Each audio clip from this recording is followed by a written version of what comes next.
song we could ever sing. Worthy of all the praise we could ever bring.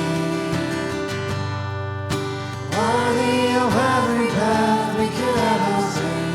We live for you.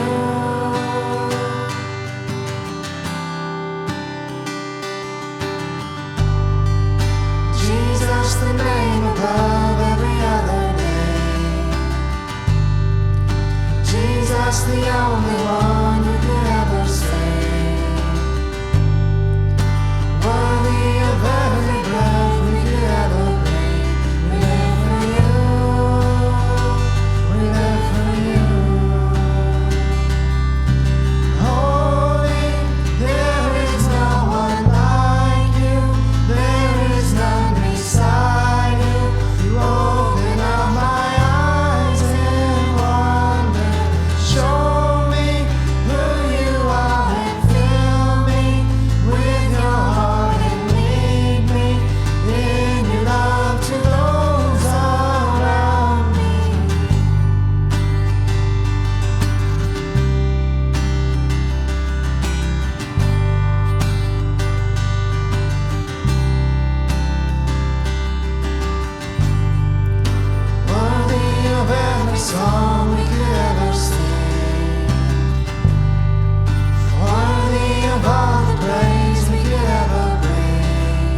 I've been watching, following the news a little bit, things that are going on in Hong Kong. Any of you following those things? Because you guys are farmers, and we're in a farming ag community, I've gotten interested in how all this trade stuff going on with China, and following that has pointed me to Hong Kong as well, and the protests that are taking place there. And watching those protests or seeing different things, you see the escalation starting off as supposedly peaceful gatherings and becoming more and more chaotic as the time goes, as the pressure begins to mount there. Have any of you ever experienced injustice? Maybe once, maybe twice. I got to share this with you. You guys know that I used to play basketball with a club basketball team and travel up and down the West Coast, and we were from the San Francisco Bay Area. And a lot of times we'd go down to Los Angeles and we'd play in tournaments down there. And the first time I ever played with this team going down to Los Angeles, a couple of guys that had been there before let me know that when you go down there to play, you can expect the referees to be homers. Anybody ever heard of homers? Yeah, that's when the referee shows favoritism to the home team. A referee is supposed to be objective by definition, but in this case, these referees would be homers. Well, I had played basketball competitively in, school ball and things like that, so I was aware of, refereeing being bad at times, but I wasn't, I thought I was prepared for what I was going to experience down there in LA, but on this particular occasion, I found that I wasn't. So we were playing in a championship game, and the team that we were playing with was, they were in the championship with us, but they were from Los Angeles, and we were obviously from the San Francisco Bay Area, and we're playing in this championship game. And throughout the game, we felt like some of the calls were obviously going against you. And you're taught, even though I'm a city kid, I had respect for the officials, okay? I'm not one that grew up complaining. I like watching our high school students and how I'll usually give you an announcement at the beginning of the game, to show respect to the referees, and they have to give that to the parents, right? Because the students know already how they're supposed to behave. And so I knew how to behave as a player. And so I wasn't one that mouthed off. I don't think I ever complained in high school, Here it was, I'm a young adult, and I'm playing in these tournaments there. And I kind of had that mentality with me that I wouldn't complain. But I just felt like we were being so jobbed in this game that I couldn't just keep quiet. And so as the game was going on, the calls got worse and worse, and I didn't say anything. And then it got closer to the crunch time, and the guy obviously did something illegal to get the advantage of us, and he ended up going to the basket, and they called me for a foul on him. And so, of course, I complained at that time, and I let the referee know that I thought he was wrong. I said, he can't hold me like that and then shoot the ball. That's a foul on him. And so he just said, be quiet. Otherwise, I'm going to send you and your team back home on the interstate. I mean, he was just going to call the game there right then and there. And so it's like, and how do you keep that inside you? Have you ever felt like that? Any of you have any problems with self-control in that area? Okay, it is, self-control, and we just kind of play it off, and we don't give it its importance as we should. But self-control is a fruit of the Spirit. It's supposed to be something that we're growing in, and we teach this to the kids, right? You need to control yourself. You need to watch that. You need to control your anger. Watch your tongue. But when it's us, we have righteous indignation. And so because we're mature, we feel like it's okay for us to just kind of let other people know how we feel, right? That's how we put it. And so having experienced this frustration of injustice, I I know the tendency is to want to take matters into our own hands, right? We want to, make sure that our side is communicated clearly because we know that there's injustice taking place here, and we want to deal with that. And sometimes we cross the line. I remember sharing that with you before, where I felt there was this dirty player on the other team, and I was going to try to set an illegal pick on him, and I set it high, and I wanted to get him, and my teammate didn't lure him in properly, so I was like going like that to try to get him, because you really wanted to get payback. You want justice, right? And so there's a tendency to want to just try to take matters into your own hands and do something that is unjust to try to bring about justice, right? After all, they did it to me, I should be able to do it back to them, and now we're even, right? And so we tell the children, 2 wrongs don't make. All right, yes. The children need to learn that, but we got it all down, right? And it's a challenge for us. So we're going to look this morning at a passage in Scripture in Mark chapter 15. Mark chapter 15, verses 1 through 20. And as we're looking there, we're going to see the need to remain committed to doing what is right, to doing right, staying faithful to Jesus. Okay, staying faithful to Jesus. Remain committed to doing right, staying faithful to Jesus. Well, here's what it says here in Mark chapter 15, verses 1 through 20.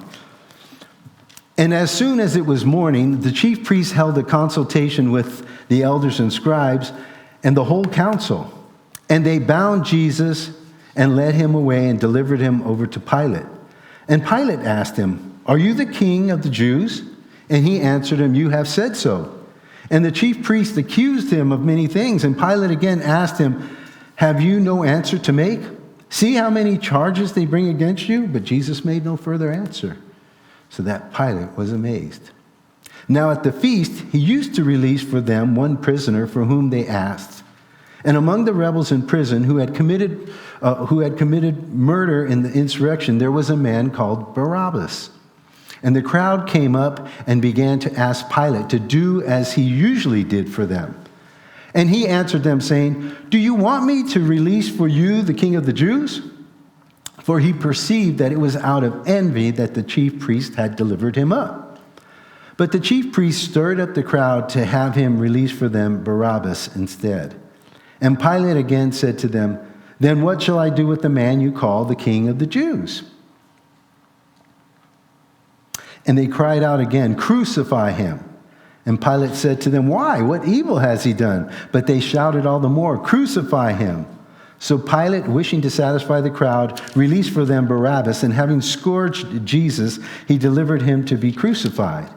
And the soldiers led him away inside the palace, that is the governor's headquarters, and they called together the whole battalion, and they clothed him in a purple cloak, and twisting together a crown of thorns, they put it on him, and they began to salute him, "Hail, King of the Jews!" And they were striking his head with a reed and spitting on him and kneeling down in homage to him. And when they had mocked him, they stripped him of the purple cloak and put his own clothes on him. And they led him out to crucify him. This is the word of the Lord. So, as you remember, I told you that this account in Mark is being given or written for Christians. Initially, the first audience was the Christians in the first century. And so they're beginning to face some persecution, beginning to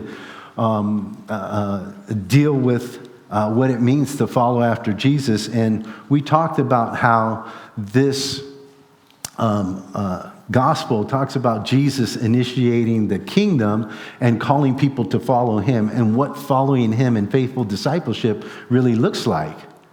And so we're given this account here to give us the history, of course, of what happened to Jesus, how he was crucified, how he was wrongfully sentenced, tried, and convicted.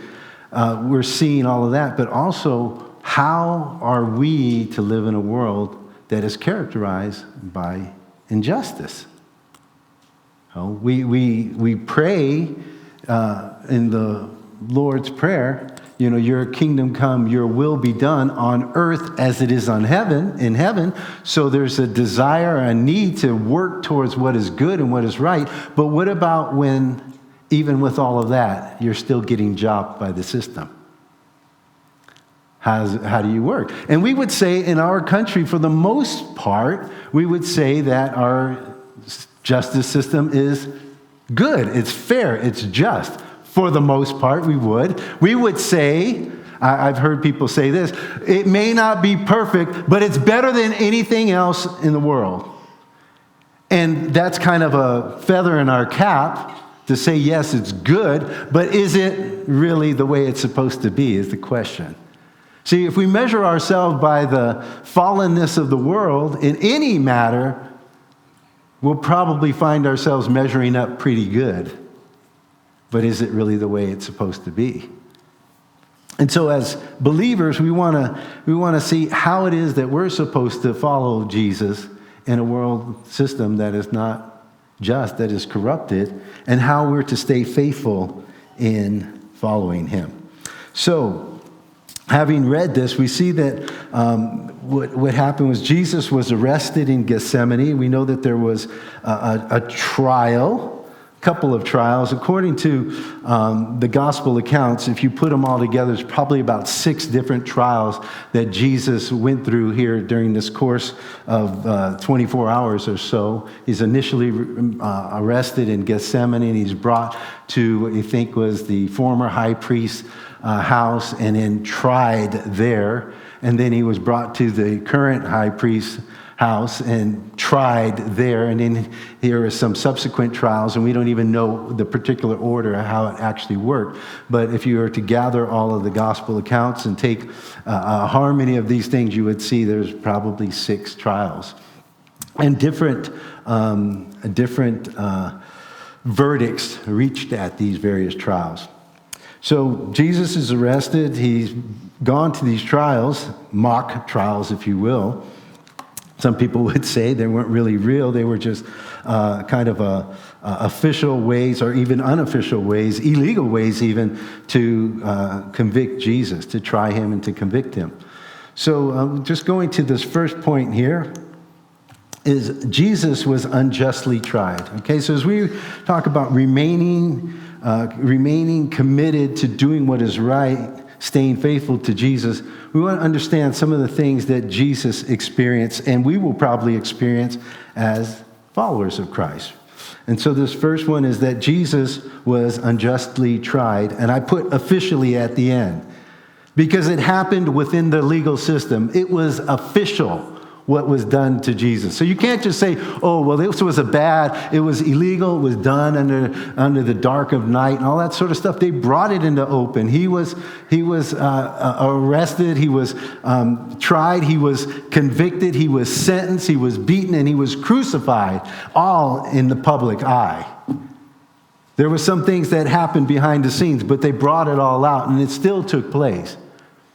If you look out, there's a website I think you can type in or Google it, and it says, I want to say wrongful convictions or something to that effect, and it'll list a bunch of different cases in America where somebody was arrested, convicted, and had already even begun to serve a sentence or served his entire sentence before he was exonerated later on through facts or evidence that came up later on that wasn't available maybe at the time, or to find out that it was just a group of people who had something against this person and pointed it to him. A lot of these things were racially motivated, and people served or were arrested and punished for crimes that they didn't commit. And this is what's going on with Jesus here too. So you see this happen in a quote-unquote just system, but there's still injustices that take place. So Jesus is here, and after we had left off in Mark chapter 14, and now they had already kind of decided they were going to deliver Jesus over to the Roman government because the Jewish people didn't have the ability the religious leaders didn't have the ability to put somebody to death. And so they had to bring up these charges here that would somehow or another resonate with the Roman leaders so that they would do what the Jewish people wanted them to do, what the Jewish religious leaders wanted them to do. So we get here in verse 15, verse 1 of chapter 15. As soon as it was morning, it says, the chief priests held a consultation with the elders and scribes and the whole council, and they bound Jesus and they led him away and they delivered him over to Pilate. So the word here, council, is capitalized in my version. I don't know if it's capitalized in yours. But it's actually the word that we get Sanhedrin from. It's Sanhedrion in Greek, and that's the word we get Sanhedrin. So this is an official group of people. It's not just some people. It's the whole of them. And they held this consultation together, and they decided they were going to deliver Jesus over, find him guilty, deliver him over to the Roman government, to Pilate, so that they could carry out the sentencing. And so they led Jesus away. They delivered him to Pilate, and the charge was of sedition. You know, he was trying to raise some sort of rebellion or uprising, inciting the people to that. And so Pilate asked them, okay, so they brought you here. And in verse 2, he says, are you the king of the Jews? And Jesus said, you say so. Okay? So it's kind of like, well, since you say so, that's true. Since you say so, that's how it is. Not necessarily agreeing with him, but just putting it out there. If that's what you're going to call me, okay, then that's fine. Call me that. And so he said, you say so. And the chief priests, after Jesus said this, the chief priests, it says in verse 3, accuse him of many things. So they just keep on going in. So it's no longer he's trying to call himself the king of the Jews. It's all these other things that they bring up. Right? Because you know how it is. If you want to get somebody nailed, you have to, if one charge is not enough, you got to bring up some other charges, right? You got to say, not only that, and not only did he say he's king of the Jews, he even spat on the Roman emperor's image or something like that, right? He did this, he did that. And you see this in kids a lot, right? You're coming up with this, and then there's all these other things that the child did to somebody else because you're trying to make them look bad before this authority. And so that's what they did. Verse 4, and Pilate again asked him, have you no answer to make? See how many charges they bring against you? But Jesus made no further answer, so that Pilate was amazed. And in the verse number 5, if you look in the original language, in English, when we have a double negative, there's a double negative in the original language. In English, when you have a double negative, it cancels each other out, right? So if you say, I'm not doing nothing for nobody, that means we kind of get the gist of it, but grammatically it means that you're probably going to do everything for anybody, right? If you're going to do nothing for nobody, right? So in the original language, when you have a double negative, it means it's emphatic. It's no, absolutely not. And so when it says here, Jesus made no further answer so that Pilate was amazed, it says he didn't say nothing to nobody. Okay, that's really how it says it there. And so Jesus is unjustly tried, and he's being unjustly tried officially there. And so we're seeing this play out. This is us as followers of Jesus to see this. Well, doesn't God know what's happening? How is God in all of this? Can't God fix it? Why doesn't he if he can? And we would step back and we'd say, well, because it was prophesied in Scripture. We would say because this was God's will. This is what God wanted to happen. It's not exactly true. It is true that God had said that Jesus would pay for our sins, but to say that God would make unjustness just so that he could do what he needed to do is not fair. It's not true. It's what happened. It's part of God's plan unfolding, but God uses what is bad to bring glory to himself. Doesn't mean that God likes what is bad. All right? So we say that it's not all good, but we say all things work together for good to them who love God, to them who are called according to his purposes. So here it is. This is what's happening with Jesus. And Pilate says, don't you have an answer to make? And Jesus doesn't say anything.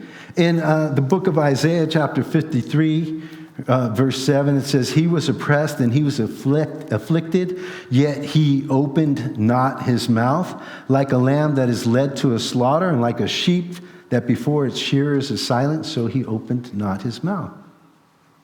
This prophecy is about Jesus, and you're seeing it lived out in this way. So we're saying, in remaining committed to doing what's right, stay faithful to Jesus, but understand that even Jesus was unjustly tried officially. Second point, Jesus was unjustly sentenced. So now we're here at verse 6. Jesus was unjustly sentenced. So now we're at verse 6. And it says, now at the feast, he used to release for them, that would be Pilate. So there was this practice that the Roman ruler, procurator, Pilate, would release for the Jewish people something during this holiday. He would ask them, is there somebody you want me to release? Why would he do that? Because it was a political move. It kind of kept the people a little bit like, well, he's not such a bad guy. I can deal with this. And so Pilate has this practice there, and it says, now at the feast he used to release for them one prisoner for whom they asked. And among the rebels in prison who had committed murder in the insurrection, there was a man called Barabbas. How many of you know what Barabbas means? It literally means son of a father. But we capitalize it and say Barabbas.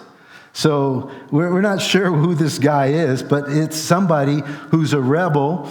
He's committed murder. It's not like this is a petty thief. This is somebody who's really a nasty criminal. And the crowd came up and began to ask Pilate to do as he usually did for them. And he answered them saying, do you want me to release to you the king of the Jews? And they said, and it says in verse 10, because he knew that it was just because the religious leaders didn't like Jesus, it was out of envy that the chief priests had delivered him up. But the chief priests stirred up the crowd to have him release for them Barabbas instead. And so he was going to do that. And verse 12 says, and Pilate again said to them, then what shall I do with the man you call the king of the Jews? And so they said, crucify him, in verse 13. That's the first place where we get that, where they say that. So Pilate is this guy, and there's some history on Pilate that's kind of interesting. He was put in place there as a Roman governor over Judea because he had a friend back in Rome who was a high-ranking official. This guy was a general. He had a group of soldiers there, and that group of soldiers went and conquered some things, so he got into good favor with Caesar. And so Caesar would go off to a different place and leave him in charge to execute the duties. And this guy's name was Sejanus, is his last name. And what he did was he really wanted a lot of power. And so he actually poisoned Caesar's son to get him out of the way because he didn't want to share his power with anybody, right? So he gets him out of the way, he poisons him, and he makes it look like this guy died naturally. And so now he's in power, and he has his friend whose name is Pilate, and he says, I'm going to put you over here in Judea because I need somebody there who's loyal to me. I need somebody there who's a real iron-fisted type of guy, because Pilate was known, there's some accounts in the historians who would say that he is inflexible, merciless. This is Pilate, the guy who seems to be so wishy-washy in our story here. And he's out there, and he has this position. And so when he first shows up there, it says that when he first went into the Judean region there, that he got his soldiers, and instead of them, they used to winter in a different place. He says, well, you guys are going to go down into Jerusalem, and you're going to winter there. And when you stay there, we're going to put an emblem of Caesar, image of Caesar on all your shields, all the things that represent you, and we're going to put those all around the city. So it looks like it's Caesar's city in Jerusalem. It's an idol place, right? And so the religious people get really upset about this. And they tell him, we don't want you to do this. You got to stop doing this. But no, this is how it is, right? You remember Rehoboam and Solomon? If you remember that, after Solomon dies, he has a son here, Rehoboam, and he's going to take control of the people. And if you remember Rehoboam, he goes and he talks to the old counselors, and they said, your father was really hard on these people. Back off, lighten up, and they'll serve you. And then he goes to his young guys, his young counselors, and they say, no, you stick it to them hard, you press them down, and then you'll have their respect. Well, this is how Pilate was going to deal with the Judeans, with the people in Jerusalem. He's going to squash them there. He's just going to say, you thought it was bad before, you're going to serve me. You're going to be under my thumb. And so that's what he tried to do, except for they resisted. And he said, I'll kill all of you if you keep on resisting. So you know what they did? They went all there, they laid down in the street, and they said, go ahead and kill us. Because they know he'll have to answer back to Rome. They'll say, what's going on? You killed all these people. Where's our tax revenues? You know? You don't need to do that. And so he actually lost that little battle. And he had to pull back the shields and everything like that. So he's already backpedaling when he's dealing with these folks. And so he's trying to find a way politically to win their favor. But they're putting the pressure on him to do what it is they want to do. And so now here it is, they say, here, this guy claims to be the king of the Jews. He's leading a rebellion.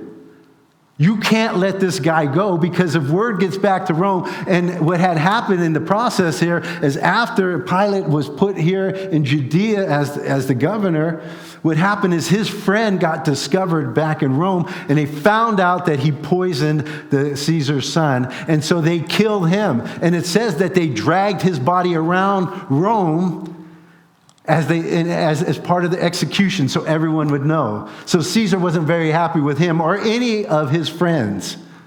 So this includes Pilate. So he's trying to deal with all of this stuff, right? And so he's not looking out to do what's just and what's right. Who's he looking out for? Pilate. He's looking out for himself.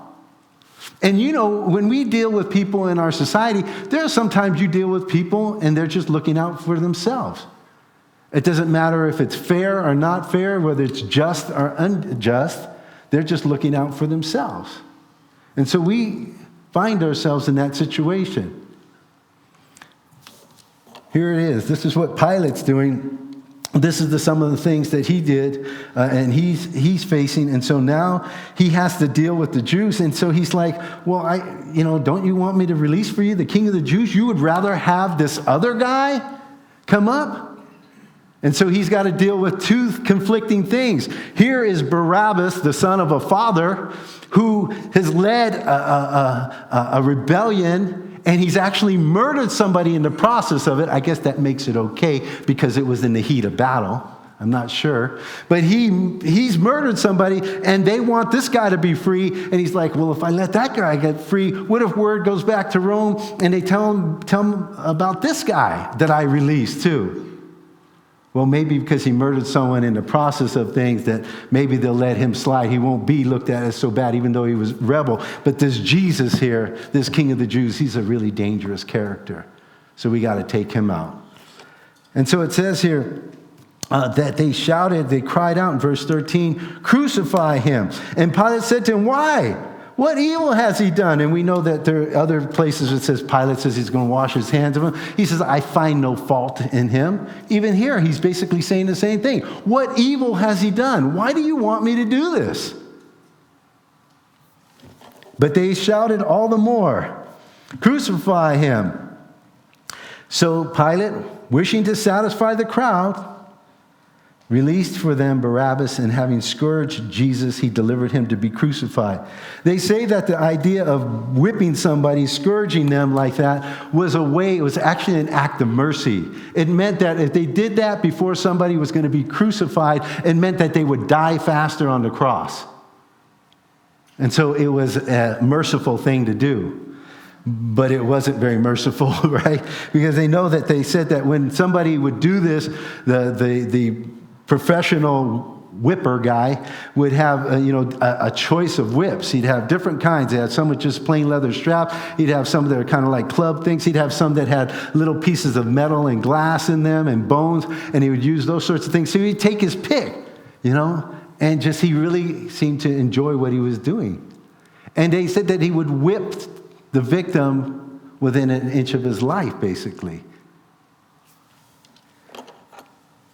And so this is what they did to Jesus. So they delivered him to be crucified after they scourged him.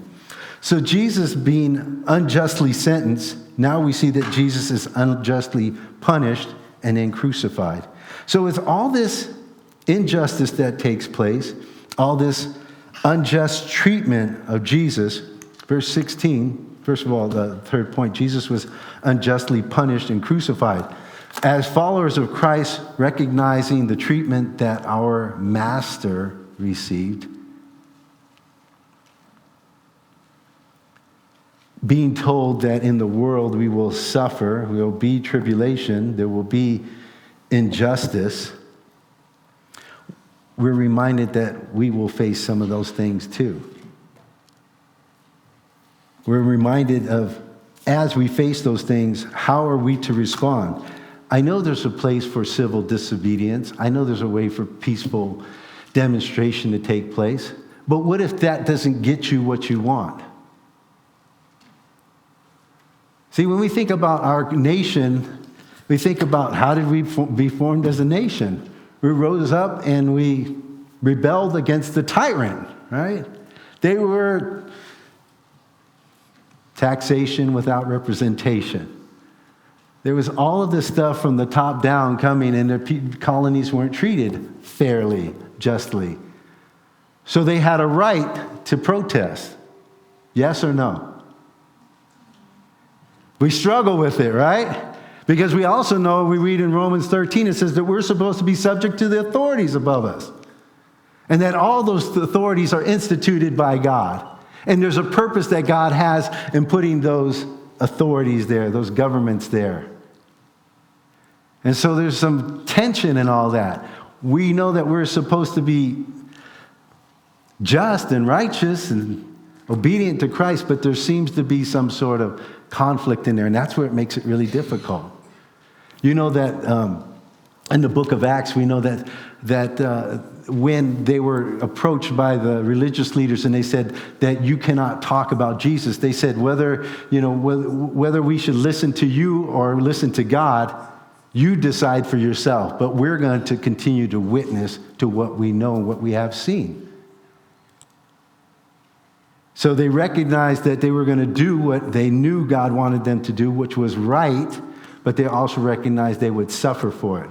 And you don't see a lot of violent protests there against the government, as we see here Christians operating. Yes, they're going to do what's right, but they're also going to accept the consequences of that.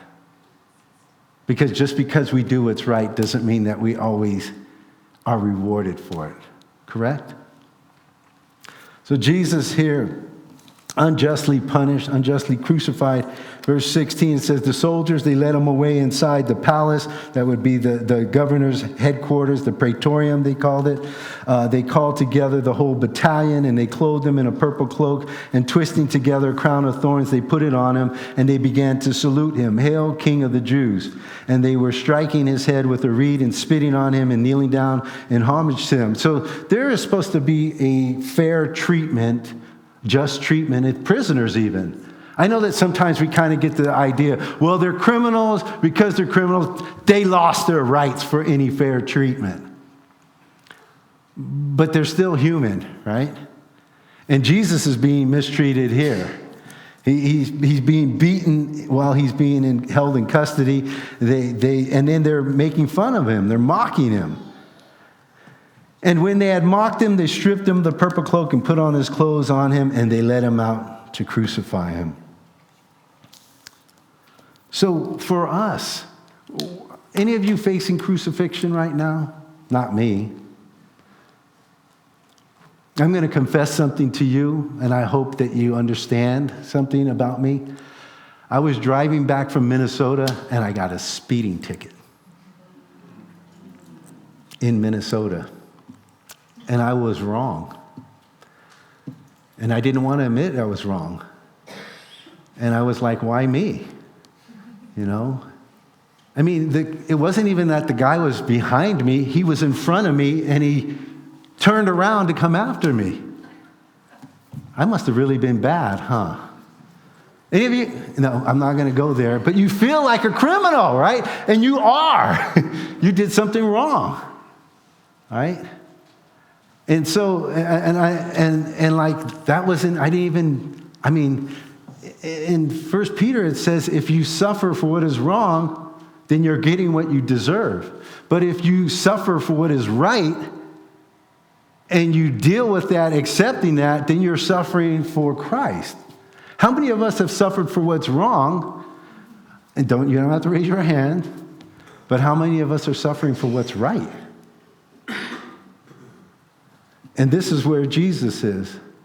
And so when we think about ourselves and how we're to function in society, how we're to live out following after Jesus, we can fight for justice. I think we're supposed to do that.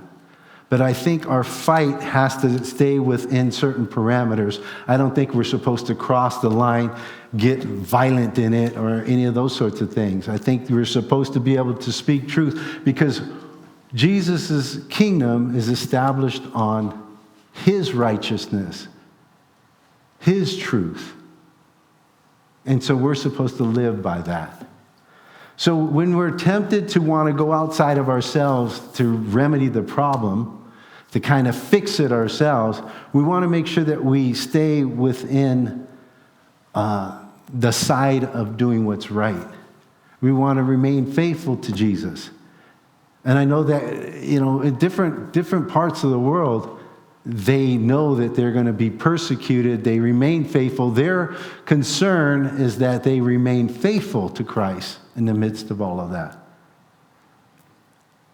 And it may not be here now, but it's coming. And so we want to remain on the side of right as well. Okay? We want to remain committed to doing what's right, staying faithful to Jesus.